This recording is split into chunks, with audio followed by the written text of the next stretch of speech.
I acknowledge the Ngunnawal and Ngambri peoples who are the traditional custodians of the Canberra area and pay respects to the elders past and present of all Australia's Indigenous peoples. Almighty God, we humbly beseech Thee to vouchsafe Thy blessing upon this Parliament. Direct and prosper our deliberations to the advancement of Thy glory and the true welfare of the people of Australia. Our Father, which art in heaven, hallowed be Thy name. Thy kingdom come, Thy will be done in earth as it is in heaven. Give us this day our daily bread, and forgive us our trespasses, as we forgive them that trespass against us.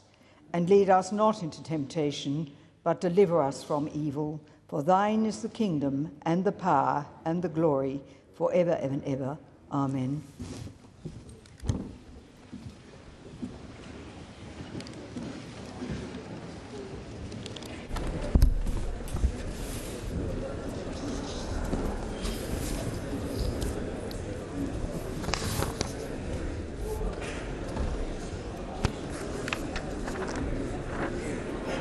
I invite members and senators to take their seats. And on behalf of the House, I welcome as guests the President of the Senate, the honourable senators to this sitting of the House of Representatives, to hear an address by His Excellency Mr. Shinzo Abe, Prime Minister of Japan.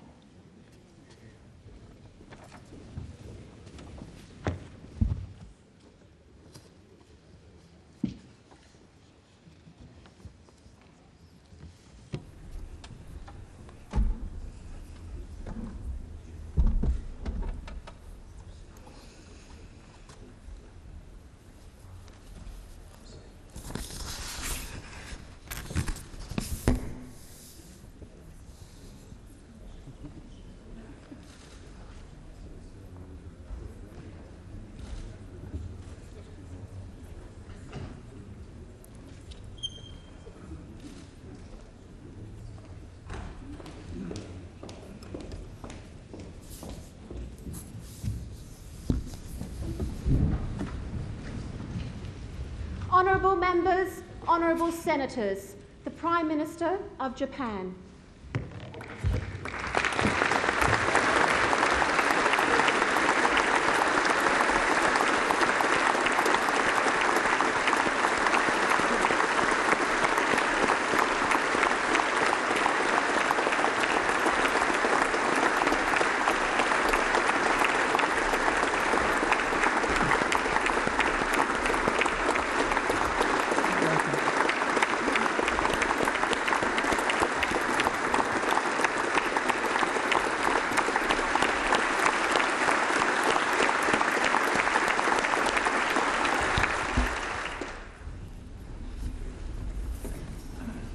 Mr. Prime Minister, I welcome you to the House of Representatives chamber.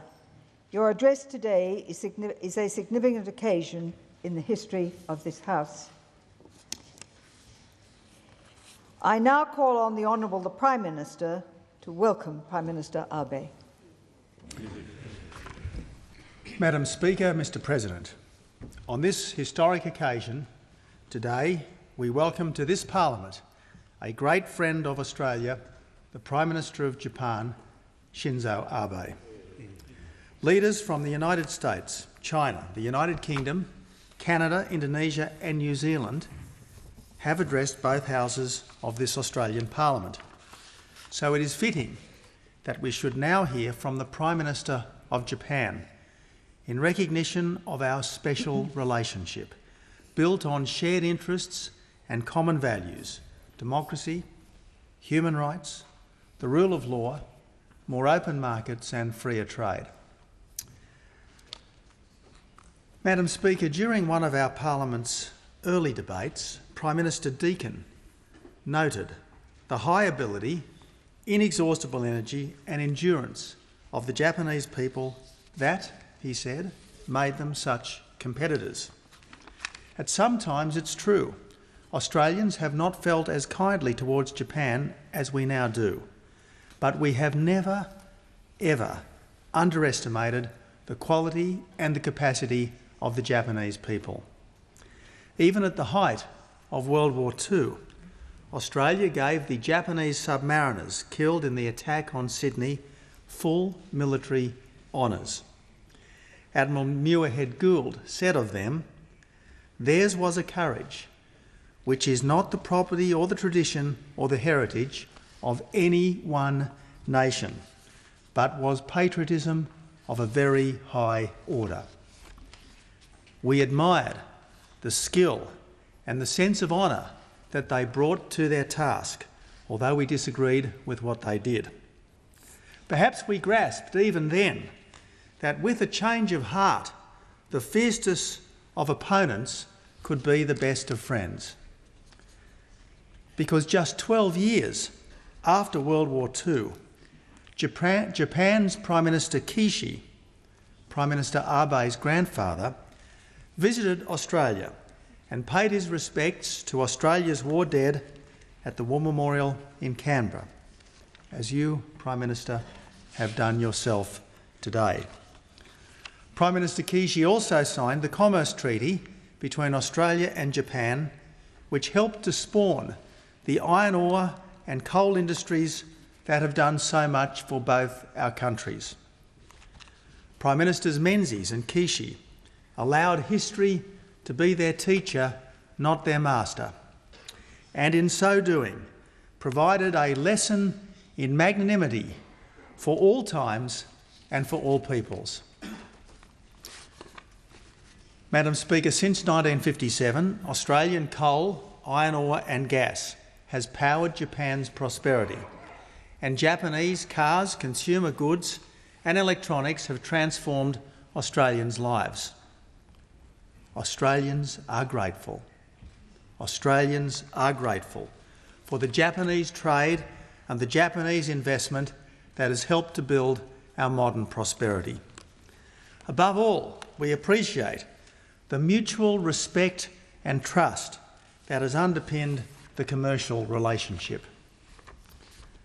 Later today, Prime Minister Abe and I will sign the Japan-Australia Economic Partnership Agreement, a new and perhaps equally historic agreement to further liberalise trade between our countries. This is the first free trade agreement that Japan has made with a major developed economy. For Japan, it means even better access for its manufactured goods. For Australia, it means better access for our beef, dairy, wine, horticulture and grain products. For everyone, everywhere, it means that two significant countries are prepared to put their hopes above their fears and declare their confidence in the future. Freer trade means more efficiency. More efficiency means more wealth, and more wealth means more jobs. This is the message that both Japan and Australia will bring to the G20's leaders' meeting in Brisbane in November. Freer trade means more economic growth, and more economic growth means more prosperous people and fairer societies. Both Australia and Japan are serious about boosting economic growth.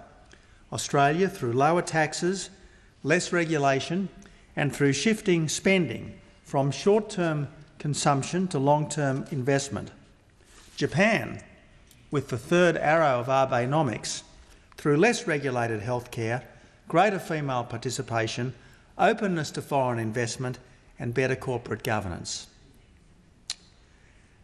Madam Speaker, because it takes rare courage to challenge entrenched ideas, even ideas that are holding your country back, Prime Minister Abe is making his mark on history.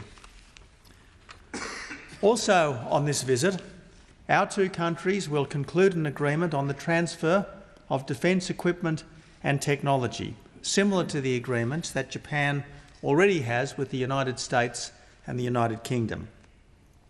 For decades now, Japan has been an exemplary international citizen. So Australia welcomes Japan's recent decision to be a more capable strategic partner in our region. I stress, ours is not a partnership against anyone. It's a partnership for peace, for prosperity and for the rule of law. Our objective is engagement. And we both welcome the greater trust and openness in our region that's exemplified by China's participation in this year's RIMPAC naval exercises. Madam Speaker, Australia and Japan are approaching the 100th anniversary of the first significant occasion when our countries worked together. The Japanese cruiser Ibuki helped to escort the 1914 Anzac convoy to the Middle East, and I am grateful that a Japanese warship will be present for the centenary event in Albany later this year. More recently, Australian soldiers worked together with Japanese engineers to help rebuild war-torn Iraq. And I'm pleased to say, Madam Speaker, that the Australian commander in that mission, former Brigadier Andrew Nikolic, is now the member for Bass in this parliament. Madam Speaker, under Prime Minister Gillard, Australia was one of the first countries to dispatch assistance to Japan after the devastating 2011 earthquake and tsunami. This, Madam Speaker, is the Australian way. We are true to our word. We threaten no one. We are an utterly reliable partner, and we go out of our way to help when trouble strikes.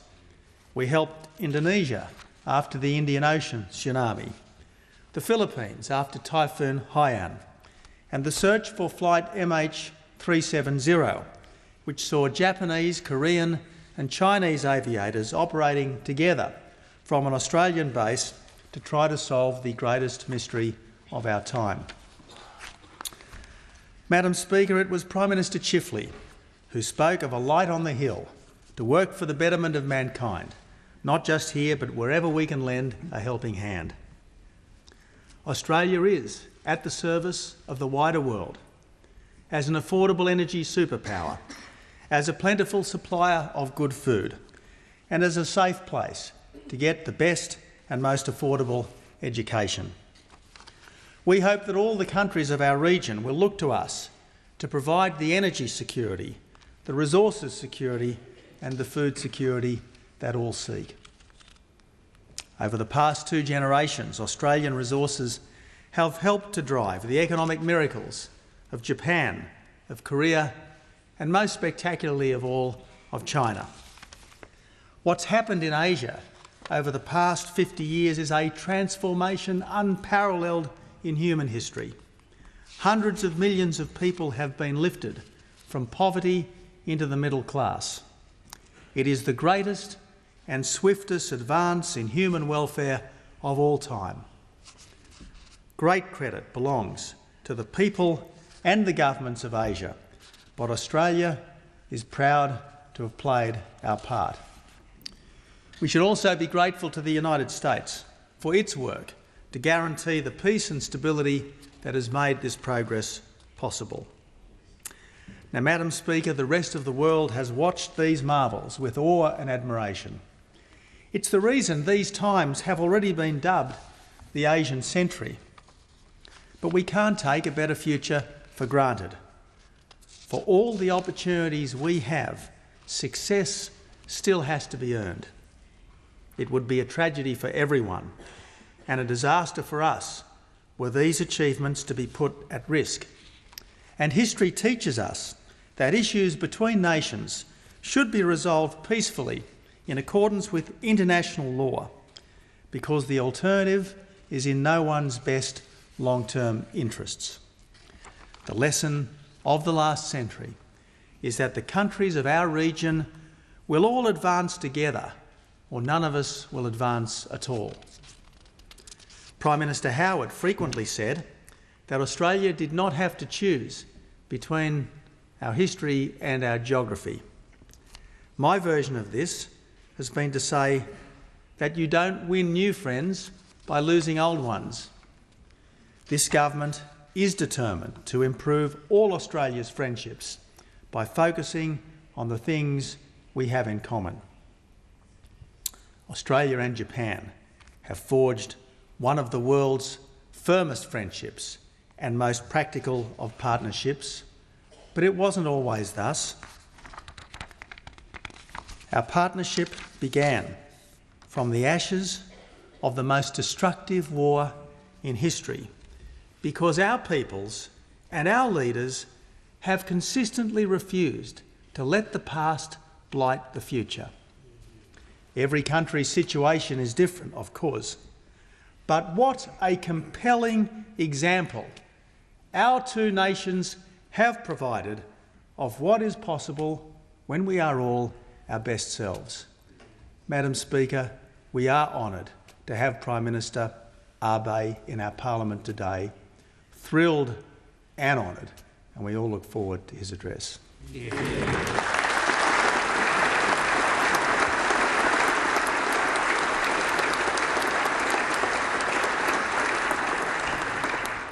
I call the Honourable the Leader of the Opposition to support the remarks of the Prime Minister. Madam Speaker, on this historic day, let me first acknowledge the traditional owners of the land, the first lawgivers of our nation, and pay my respects to their elders past and present. Prime Minister Abe, on behalf of the opposition, it is my great privilege to join with the Prime Minister in welcoming you and your wife, Mrs Abe, to our Parliament and our nation. You honour all of us with your presence here today. There is so much that our two countries share: faith in democracy, deep respect for the rule of law, cooperation in peacekeeping missions, global leadership and nuclear non-proliferation. And I acknowledge today the work of our former foreign ministers, Yuriko Kawaguchi and Gareth Evans. And we share a steadfast commitment to a stable, prosperous and peaceful Asia-Pacific. For more than a century, Japanese demand for Australian resources has helped build our nation's shared prosperity. Japan is an investor as well as a customer, a true trading partner. For more than 50 years, Japanese investment has driven the development of Northern Australia, from the iron ore fields of the Pilbara to the North West Shelf and the Darwin liquid natural gas to the coal mines in our east. And Japan has long been much more to Australia than a leader in technological innovation or a market for our resources. We have traded and shared our values and our ideas too. Australia's arts and our architecture, our food and philosophy, even the way we do business, has been enhanced and enriched by the Japanese. All Australians are grateful for these gifts. We celebrate this diversity. We understand that it helps us gain and grow and learn. Or as the Japanese saying goes, Junin to iro, 10 people, 10 colours. In embracing our differences, we are stronger, and ours is a friendship that shares hardship. When Fukushima was devastated by earthquake and tsunami in 2011, Australian hearts went out to our friends in Japan. Within days, Australian search and rescue personnel, Defence Operation Response officers, 3 C-17 aircraft were on the scene helping with the clean-up, the search and the rescue effort. They were soon followed by donations and contributions from hundreds of thousands of ordinary Australians. Prime Minister Gillard was the first world leader to visit the region following the disaster and personally convey our condolences for your loss and our admiration for your resilience. In those tough times, Australia was indeed proud to stand by our friend. We gave our help gladly, knowing that Japan would not hesitate to respond with the same speed and generosity. This understanding, this respect and care for each other's welfare lies at the heart of our friendship. A friendship that runs deeper than treaties or trade agreements, summits or state dinners. A friendship built on the open-hearted generosity and the wisdom of our two peoples. It has long been this way. 3 years after your grandfather's term as Prime Minister, Yamato Takata City and the town of Lismore in northern New South Wales became sister cities, the first such partnership between Australia and Japan. Today, 109 communities across our nation and yours share this bond, joined together in the spirit of friendship, of understanding, of learning from one another. People from our two nations building personal connections through the student exchanges, the cultural exchanges, the local government visits. Friendships flourishing through the email and the Skype, the long-planned catch-ups. Be it Bundaberg and Setsu City, Inakawa Town and Ballarat, Geraldton and Kosai City, and of course your ancient capital Nara and our capital Canberra. Every year in the Canberra-Nara Peace Park, a patch of Japanese maples and cherry blossoms amongst the gum trees, Australians and Japanese people gather together for a festival, surrounded by Japanese sculpture, accompanied by Japanese music, delighting in Japanese food. Festival goers light 2,000 candles in celebration of peace and friendship. In that spirit, by those lights, today we say to you that Japan will always have a friend in Australia, a partner in prosperity and a partner in peace. Prime Minister Abe, you are most welcome in Australia, and the people of Japan always will be. Mr.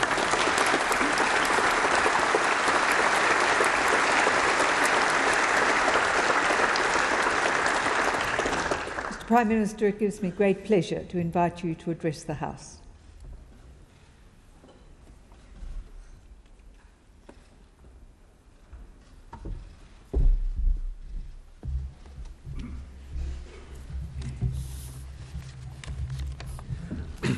The Honourable Tony Abbott, MP, Prime Minister of Australia, the Honourable Bronwyn Bishop, MP, Speaker of the House of Representatives, Senator the Honourable Stephen Perry, President of the Senate, the Honourable Bill Shorten, MP, Leader of the Opposition, members and senators, distinguished guests, I would like to respectfully acknowledge the traditional owners of the land on which this event is taking place and their elders, past and present.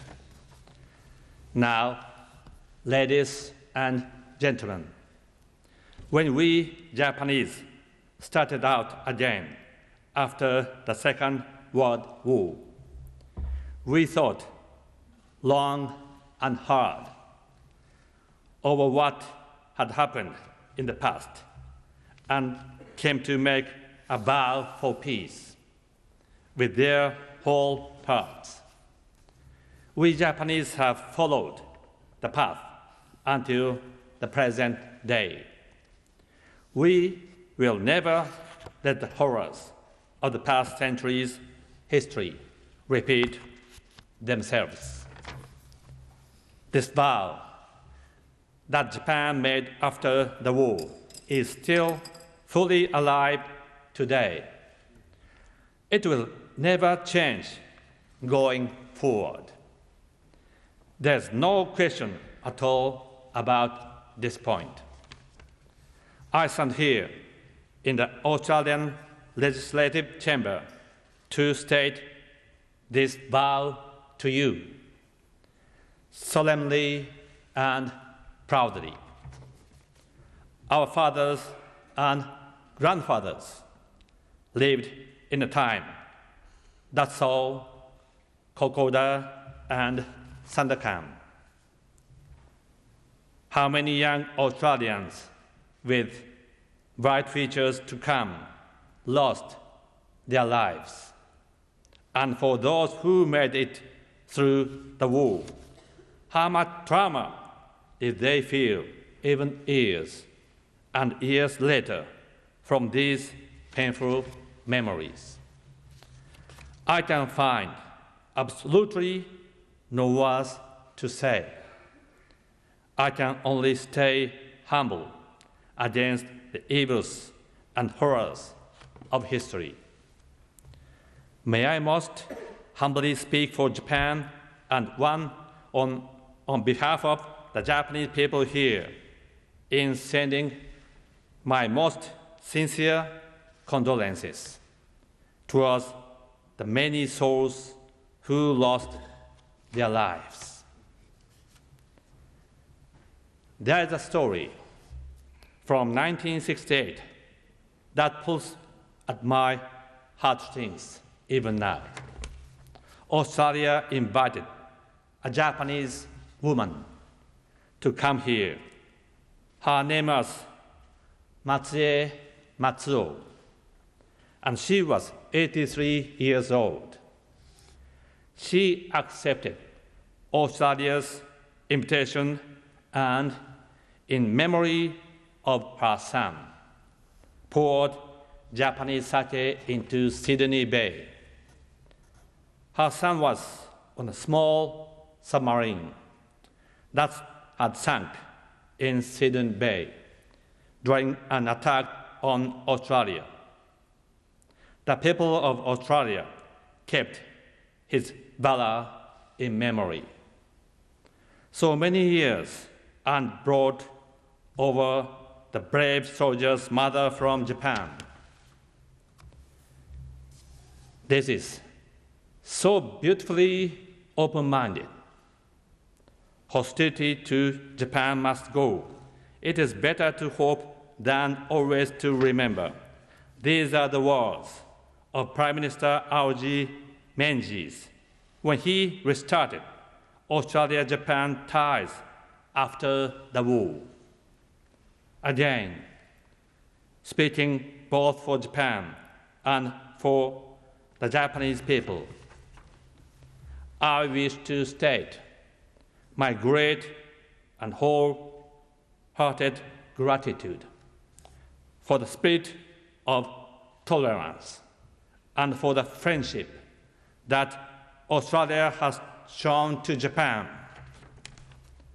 When in Japan, we'll never forget your open-minded spirit, nor the past history between us.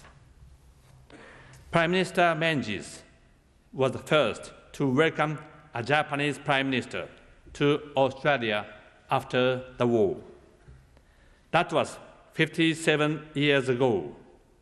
We signed a commerce treaty between us that propelled us on the road to prosperity, which we still enjoy today. It was my grandfather, Nobusuke Tishi, who signed it.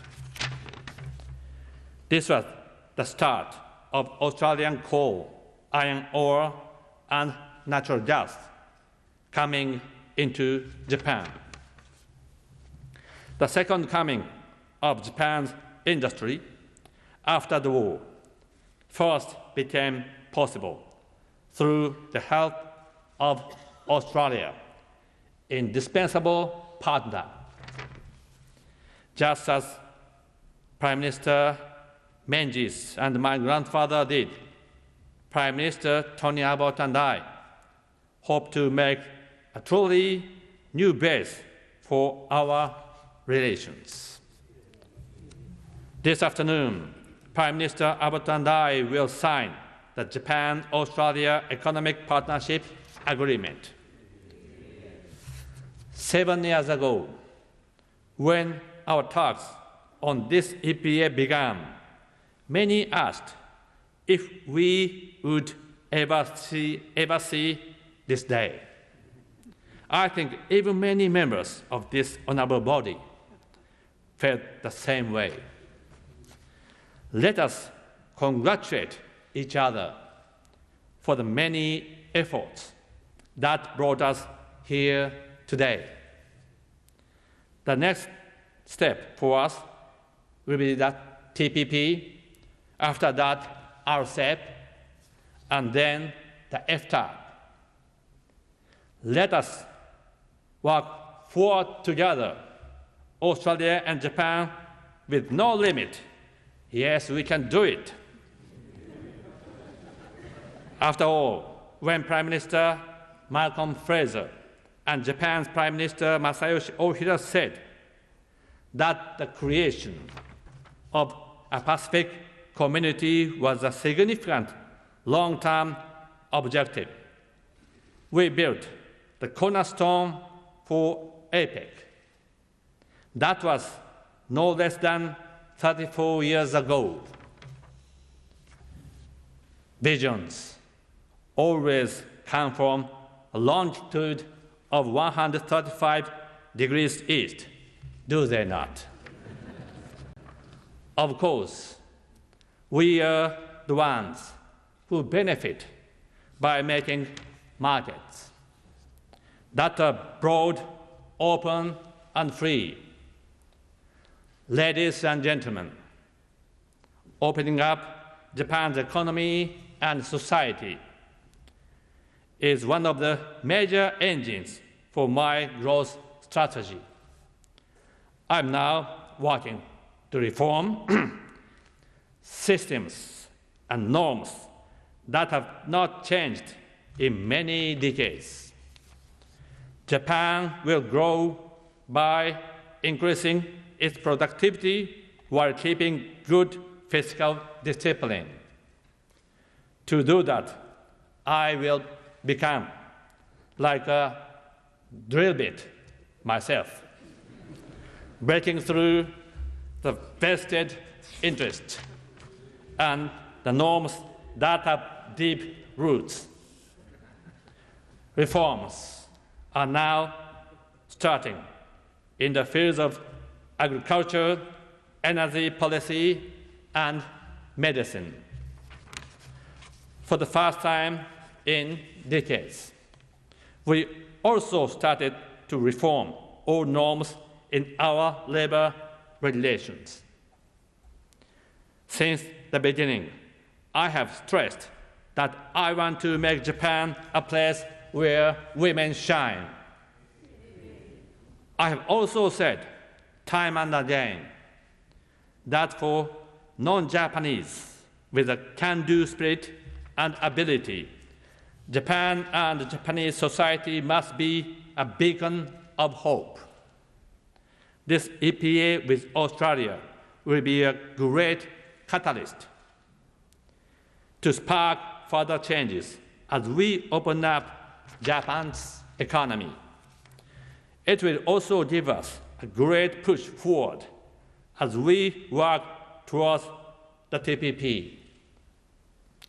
Japan and Australia have deepened our economic ties.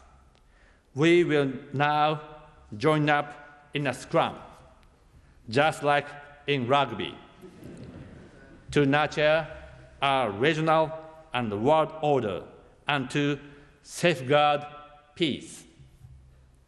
Today, I stand in front of you who represent the people of Australia and state solemnly that now Japan and Australia will finally use our relationship of trust, which has stood up through the trials of history in our cooperation in the area of security. Australia and Japan have now freed ourselves from one old layer and are now moving towards a new special relationship. Prime Minister Abbott and I confirmed that already on April 7 in Tokyo. Today, Prime Minister Abbott and I will sign an agreement concerning the transfer of defense equipment and technology that will make the first cut, engraving the special relationship in our future history. That is not all. So far as national security goes, Japan has been self-absorbed for a long time. Now, Japan has built a determination as a nation that longs for permanent peace in the world and as a country whose economy is among the biggest, Japan is now determined to do more to enhance peace in the region and peace in the world. Ladies and gentlemen, it is to put that determination into concrete action that Japan has chosen to strengthen its ties with Australia. Yes, our countries both love peace. We value freedom and democracy, and we hold human rights and the rule of law dear. Today is a day that we bring life to our new special relationship. To make its birthday today, I should have brought a huge cake to share a piece with every one of you. There are many things Japan and Australia can do together by each of us joining hands with the United States, an ally for both our nations. Japan is now working to change its legal basis for security so that we can act jointly with other countries in as many ways as possible. We want to make Japan a country that will work to build an international order that upholds the rule of law. Our desire is to make Japan a country that is all the more willing to contribute to peace in the region and beyond. It is for this reason that Japan has raised the banner of proactive contribution to peace. Whatever we decide to do, I will tell you that Japan will continue to work together with our neighbor at longitude of 135 degrees east. This is why we have made this special relationship. Let us join together all the more in order to make the vast seas from the Pacific Ocean to the Indian, and those skies open and free. In everything we say and do, we must follow the law and never fall back onto force or coercion. When there are disputes, we must always use peaceful means to find solutions. These are natural rules. I believe strongly that when Japan and Australia, sharing the common values, join hands, these natural rules will become the norm for the seas of prosperity that stretch from the Pacific Ocean to the Indian. Today is a day. Our special relationship is born. It is fitting that I conclude my speech with words of gratitude to our dear friends and with an appeal to our young people. I would ask the members of this esteemed body to please look to the gallery, where you will see Mr. Robert McNeil of the Fire and Rescue New South Wales. Mr. McNeil, to you, I give my deep appreciation. Minami Sanriku in Japan's Miyagi Prefecture was one of the towns that suffered the very worst damage from the tsunami that hit our Tohoku region on March 11, 2011. Mr. McNeil, leading a team of 76 people and 2 dogs, immediately came to Minami Samrik. There, he worked together with firefighters from Japan. Mr. McNeil said, when the Japanese firefighters were grieving, we were able to share their grief. There were no walls of communication between us. We will keep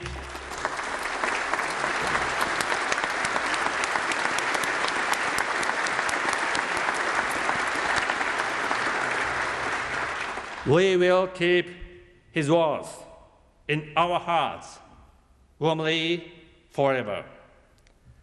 Then Prime Minister Julia Gillard stood motionless with her upper lip tight upon seeing the terrible sight of Minami Sanrik. I would like to express once more my sincere thanks for the leadership that Prime Minister Gillard showed. Furthermore, this is an excellent example, isn't it, showing that Australia-Japan relations go beyond fences between political parties.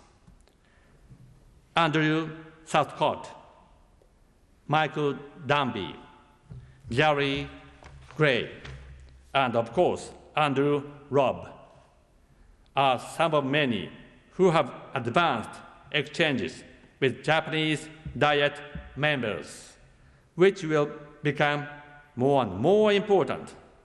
There are many more who have been active in this way. So forgive me for naming only these very few. I wish to thank all those who have made efforts to connect with your fellow lawmakers in Japan. I very much hope you will continue those efforts. Japan and Australia also have ties made through the Japan Exchange and Teaching, or JET program. The new Colombo Plan will certainly give rise to the leaders of the future. Tokyo will become a place where these young Australians come across new chapters in their personal stories. Japan will become a country that will take these young people visiting from Australia as important members of society. Japan and Australia will each work to make our youth exchanges stronger, bigger, and better. This is the era that has now begun. I ask all the honorable members of this body to take back to your home districts the message that Abe said, that young people should head to Japan. I will do the same for you. I will tell the youth of Japan that they should head to Australia.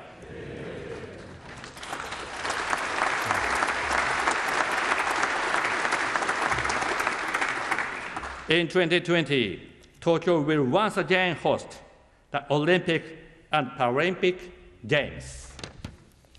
As for me, I watched the 1964 Olympics, and I saw one of the many who were dazzled by the power of Miss Dawn Fraser, who is in the gallery today.